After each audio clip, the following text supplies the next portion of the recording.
Assalamualaikum warahmatullahi wabarakatuh. Pemirsa yang dirahmati Allah, hamdan wa syukralillah.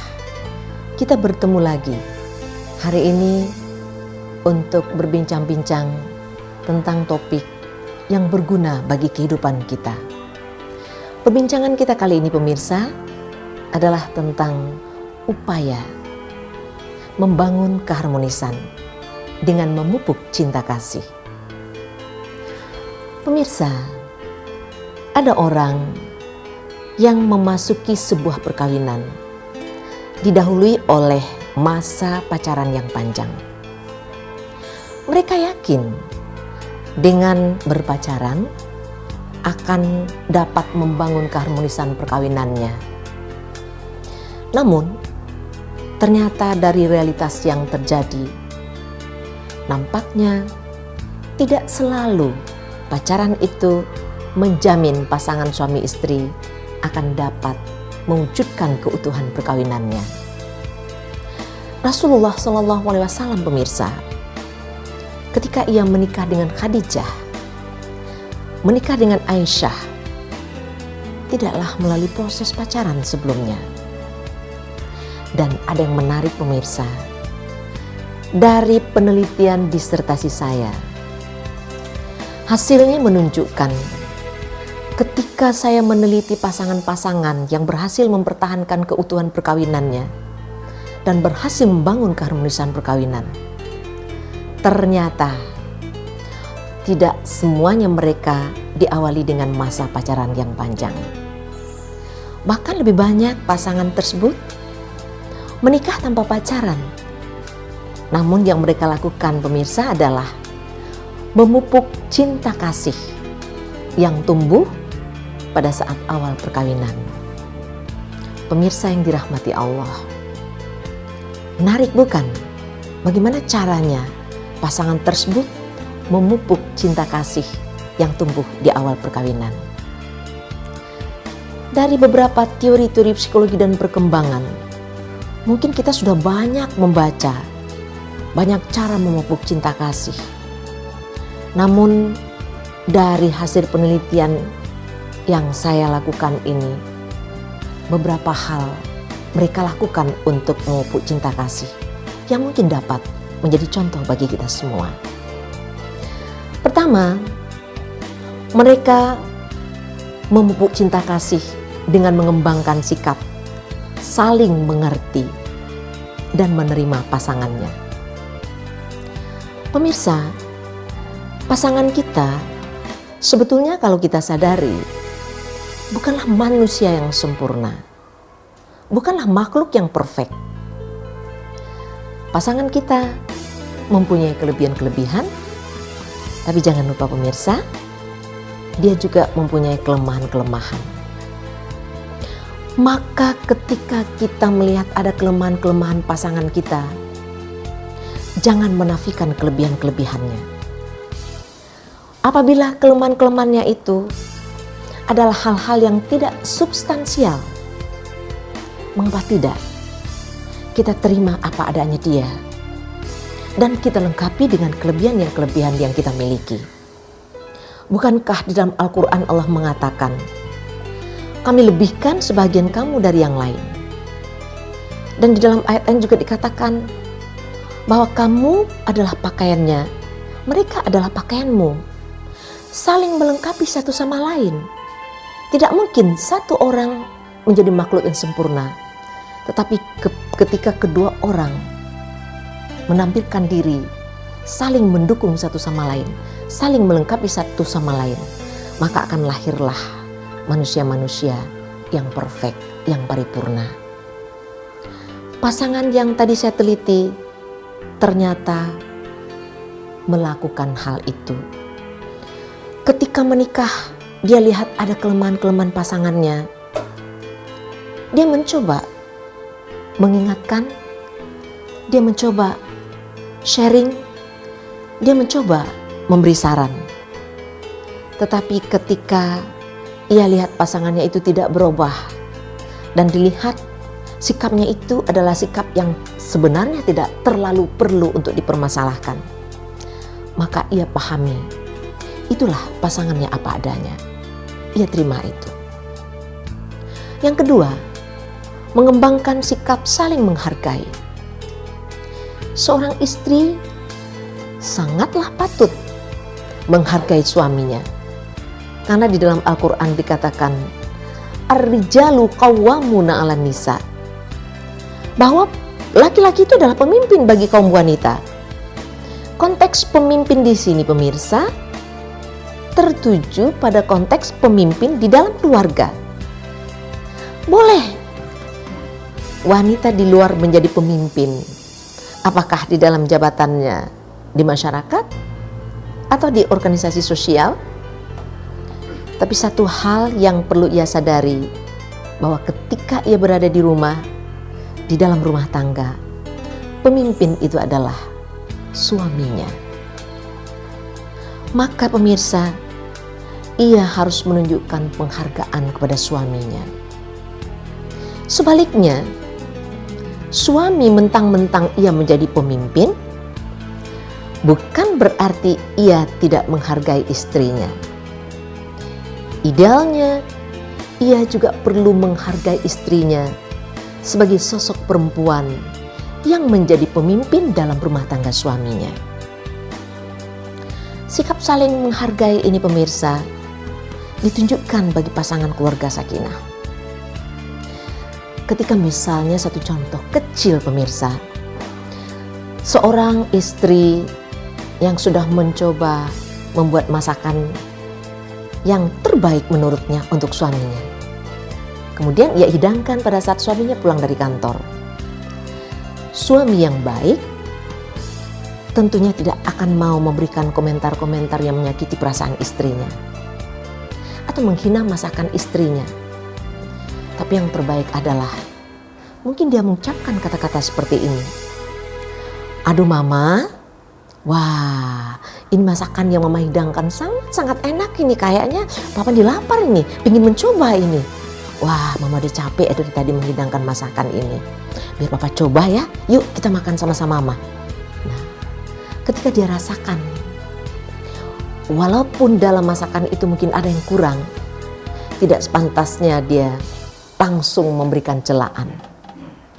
Tapi tetap pujian dia berikan kepada istrinya.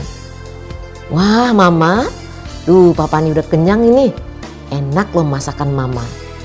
Tapi nanti yang akan datang ma, kayaknya dia ada sedikit yang perlu diperbaiki. Garamnya masih kurang nih ma. Ntar nanti garamnya dipaskan ya ma, nanti yang akan datang. Terima kasih loh, mama udah melakukan yang terbaik buat papa. Wow, istri mana pemirsa yang tidak merasa bahagia ketika suami menghargainya dengan cara demikian? Begitu pula sebaliknya seorang istri kepada suami untuk hal-hal yang kecil sekalipun.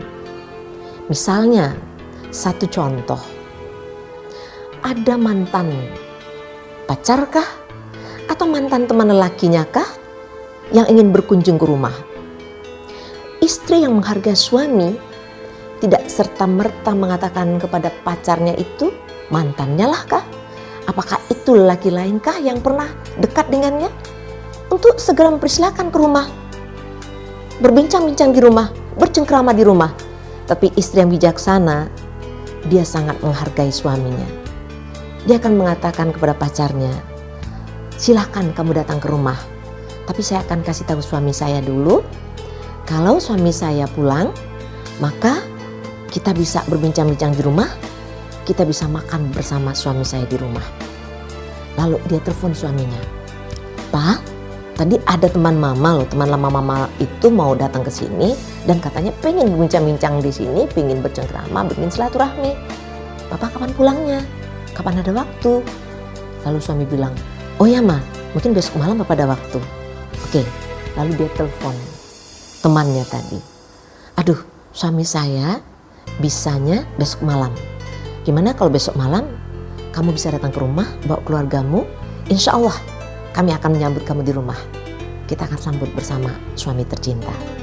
Wow, itu bentuk penghargaan bahwa kita sekarang udah menjadi milik suami kita. maka segala keputusan terakhir, segala sesuatu harus seizin suami. Bukan berarti itu sebuah implementasi dari wujud suami yang berkuasa atas segalanya. Tetapi memberitahu suami itu berarti menghargai suami. Bukan berarti suami menjadi otoriter kalaupun istri melakukan hal itu. Pemirsa yang dirahmati Allah, saling menghargai ini juga dikembangkan pasangan keluarga sakinah, tidak hanya untuk suami istri saja, tapi juga untuk keluarga besar. Satu contoh, seorang suami ketika ada keluarganya yang membutuhkan dana, adik atau orang tuanya, lalu si suami berbicara kepada istrinya, "Ma, gimana ini? Adik saya butuh sesuatu loh, Ma. Kira-kira dia butuh uang sekian. Menurut Mama gimana nih?" Nah, istri yang bijaksana, dia juga akan mengatakan, "Oh ya Pak, menurut Papa, apa perlu dibantu? Kalau memang perlu dibantu, mungkin Kak kita bisa mengeluarkan dana untuk membantu. Mari kita bantu Pak." Nah, suami yang bijaksana, ketika istri sudah mengatakan demikian, maka suami akan bilang, "Ma, kalau begitu saya akan bilang kepada adik saya supaya adik saya menemui Mama. Dia bisa minta kepada kakaknya. Mama kan kakaknya, saya kakaknya. Jika saya memperistri Mama, dia juga harus menghargai istri saya karena istri saya adalah juga kakaknya." Begitu pula misalnya mertua. Meskipun anak adalah anak kita, bukan berarti menantu kita tidak dianggap segala-galanya. Karena dia bukanlah pelengkap penderita di dalam sebuah keluarga besar. Ia adalah sosok yang mendampingi, merawat anak kita, yang bersama-sama dalam suka dan duka, yang patut kita hargai. Alangkah baiknya mertua yang ideal itu pada saat membutuhkan pertolongan atau memerlukan sesuatu pada anaknya, dia bicara kepada menantunya. Sehingga sang menantu berbicara kepada suaminya, dan apa yang diterima oleh orang tua tersebut, mertua tersebut adalah sesuatu yang berkat, yang bisa dinikmatinya dan mendapat karunia dari Allah dan rahmat Allah. Pemirsa yang dirahmati Allah, sangat menarik kalau sikap saling menghargai ini kita terima. Dan saling menghargai ini ternyata bisa memupuk cinta kasih. Seorang istri yang tidak pernah dihargai oleh suaminya akan merasa kehidupannya gersang. Sebaliknya, seorang suami yang tidak pernah merasa dihargai oleh istrinya akan merasa kehidupannya hampa, tidak berarti, dan merasa sangat hina. Pemirsa yang dirahmati Allah, sikap yang ketiga adalah sikap saling menolong, saling membantu. Ada hal sebenarnya yang harus disadari oleh pasangan suami istri, bahwa keduanya di dalam rumah tangga sesungguhnya adalah partner. Di dalam Islam, Rasulullah tidak pernah menunjukkan adanya tugas dikotomi untuk istri. Ini adalah tugas untuk laki-laki sebagai suami.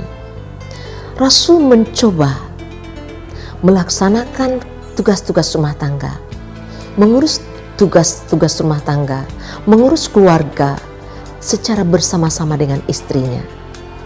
Makanya di dalam riwayat, Rasulullah bukan tidak pernah menjahit pakaian, Rasulullah bukan tidak pernah mencuci pakaian, tapi beliau turun tangan untuk itu. Karena beliau sadar bahwa di dalam rumah tangga itu, suami adalah partner bagi istri, istri adalah partner bagi suami. Betapa naifnya seorang suami yang mencoba membuat job tugas, ini tugas domestik dan ini tugas-tugas luar. Di dalam tugas domestik, ia serahkan sepenuhnya kepada istri tercinta. Sampai-sampai kadang-kadang istri itu melaksanakan tugas di luar batas kemampuannya. Alangkah naifnya seorang suami, pemirsa. Dan ketika istrinya pada usia yang seharusnya masih muda, ia sudah terlanjur terlihat tua oleh karena begitu berat tugas-tugas domestik yang harus dijalankannya. Padahal sesungguhnya suami bisa lebih banyak berperan dalam tugas-tugas itu, membantu tugas-tugas yang sepatutnya ia bantu. Istri juga demikian. Tugas-tugas luar bukan tidak sepatutnya istri bisa membantu. Istri bisa terlibat dengan tugas-tugas luar. Bukankah istri adalah partner dari suami, adalah pendamping suami, adalah seseorang yang sesungguhnya menentukan sukses atau tidaknya tugas suami, peran yang dimainkan oleh suami di luar rumah tangganya. Pemirsa yang dirahmati Allah. Yang keempat, adanya sikap saling memberi perhatian dan kasih sayang. Ketika kehidupan rumah tangga sudah berjalan, sering kadang-kadang kita pasangan suami istri mengabaikan kehangatan, mengabaikan kemesraan antara kita berdua, antara kita dengan anak-anak. Padahal Rasulullah itu sendiri, pemirsa, di dalam riwayat, beliau dicap sebagai sosok yang hangat, yang romantis dengan istrinya. Sehingga ada suatu hadis yang mengungkapkan, suami istri yang hanya saling berpegangan tangan, saling meremas jemari masing-masing dengan penuh kasih sayang, Allah akan memberikan limpahan rahmat dan karunia-Nya kepada mereka berdua. Apalagi ketika seorang suami menampilkan kata-kata yang menggoda, kata-kata yang hangat untuk istrinya tercinta. Sebaliknya, istri juga melakukan hal demikian. Apa salahnya kita membangun kemesraan itu dari awal sampai usia perkawinan kita berjalan, mungkin di atas 10 tahun, 15 tahun, 20 tahun. Saya pernah bertanya kepada beberapa keluarga yang anak-anaknya berhasil membangun pendidikannya dengan baik dan keluarga itu terlihat sangat harmonis. Saya tanyakan kepada mereka, ketika kalian melihat orang tua kalian itu menampilkan keharmonisan, kehangatan dan kemesraan, apa yang ada dalam pikiran kalian? Mereka menjawab, kami ketika melihat kedua orang tua kami dalam kemesraan dan kehangatan dan kebahagiaan, bagi kami itu menjadi inspirasi bagi kami dalam membangun keluarga di masa depan. Selanjutnya pemirsa, ada satu saling yang mungkin dewasa ini banyak terabaikan dalam kehidupan keluarga modern, yaitu saling membina komunikasi dan keterbukaan. Pemirsa, komunikasi menjadi hal penting dalam hubungan suami istri. Ketika komunikasi tersumbat dalam setiap permasalahan, itu akan menyebabkan masalah demi masalah akan menumpuk pada diri salah satu pasangan atau kedua-duanya. Dan ketika masalah demi masalah itu mengumpul menjadi satu, lalu meledak pada satu ketika, sering menjadi terlambat untuk memperbaiki keadaan.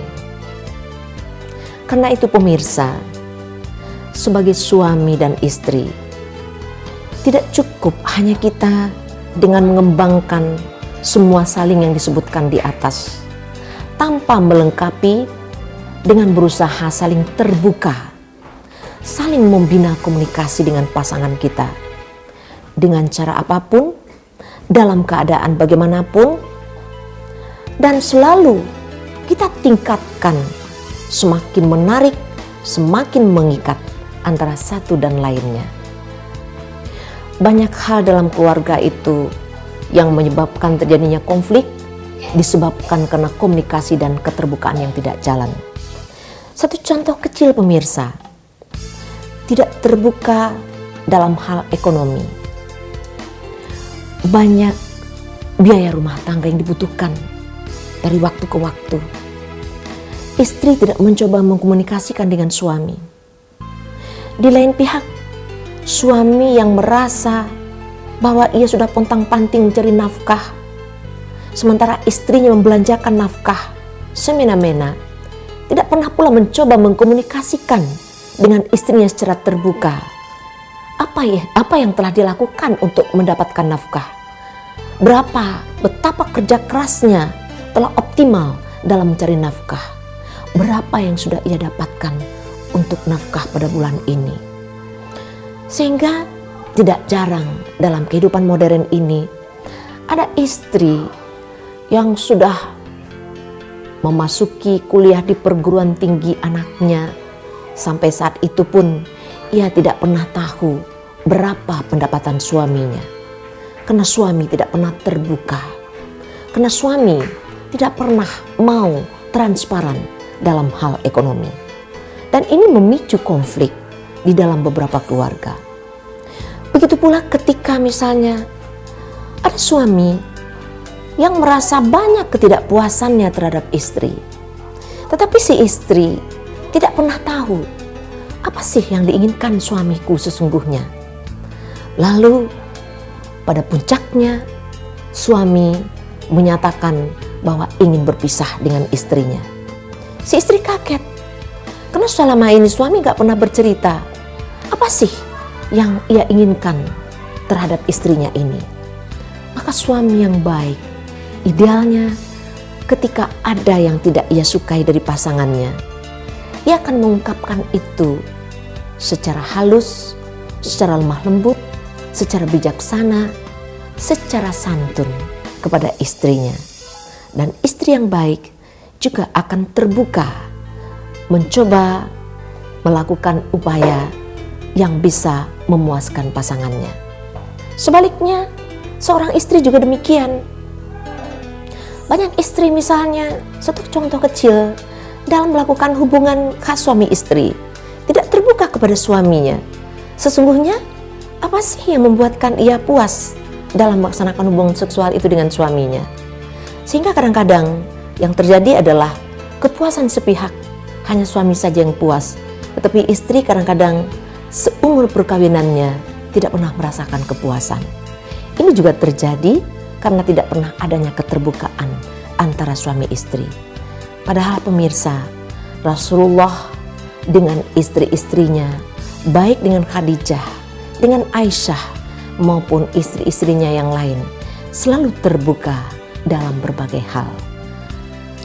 Rasulullah bersabda di dalam satu hadisnya kepada kita, khairukum li ahli, wa ana khairukum li ahli. Sebaik-baik kamu, kata Rasul, adalah yang paling baik dalam memperlakukan keluarganya. Dan aku, kata Rasul, adalah orang yang paling baik dalam memperlakukan keluargaku. Jadi bukan sebaik-baik kita itu adalah orang yang paling baik dalam memperlakukan orang lain, tetapi paling buruk dalam memperlakukan keluarga kita. Namun orang yang paling baik itu, kata Rasul, adalah yang berusaha the best untuk keluarga tercintanya. Karena itu pemirsa, tidak ada salahnya kita berupaya, berlomba-lomba, baik suami ataupun istri, menjadi yang terbaik bagi keluarga kita. Semakin hari kita menjadi semakin baik, dan itu akan berdampak, akan semakin bahagianya di antara anggota keluarga kita, akan semakin dekat kebahagiaan dan keharmonisan yang akan kita rasakan di dalam keluarga. Demikian saja perbincangan kita pemirsa. Terima kasih atas perhatian Anda. Billahi taufik wal hidayah. Wassalamualaikum warahmatullahi wabarakatuh.